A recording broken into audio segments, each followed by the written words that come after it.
It's hard to make it as an actor in Hollywood, and it's even harder to be known in more than one genre. However, some very talented folks have managed to break out in one and reinvent themselves in another, so let's take a look at 6 serious actors who started out in comedy.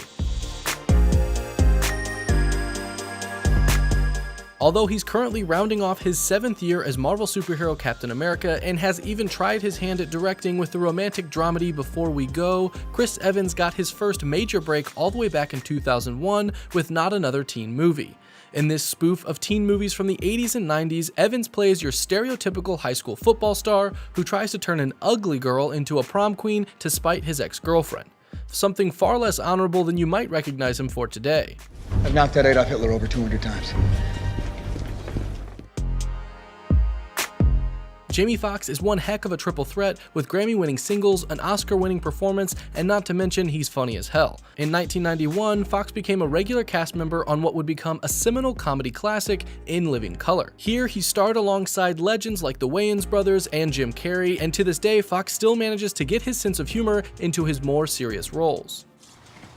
Get these cats some Happy Meals and I want to take care of the bill.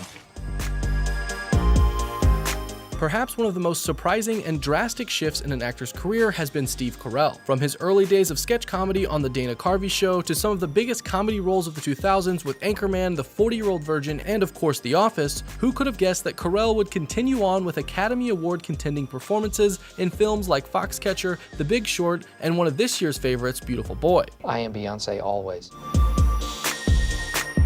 In the 1980s, Emma Thompson starred in the British variety show Alfresco alongside Hugh Laurie and Stephen Fry, and worked throughout the 80s on other lesser-known British comedies. But in the decades since, Thompson made a name for herself in deeply serious and dramatic period pieces, which have earned her several nominations and a couple Academy Awards. How could anyone possibly want you? It's an odd thought, I grant you, but there it is.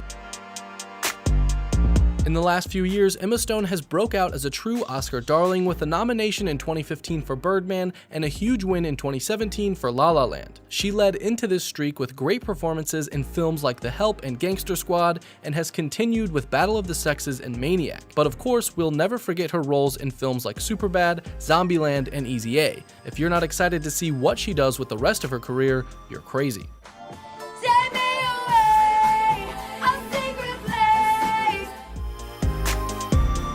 Jonah Hill started down a similar path as Stone with random but hilarious bit parts in Judd Apatow projects like The 40-Year-Old Virgin and Knocked Up, eventually breaking out with his iconic role as Seth in Superbad. But with 2011's Moneyball, Hill started to break out again, this time as a very serious character actor. He's since worked with directors like Martin Scorsese, the Coen brothers, and Quentin Tarantino, and this year he made his own directorial debut with Mid-90s. Thanks for watching, and for more on all the entertainment you care about, be sure to like and subscribe to Cinema Blend.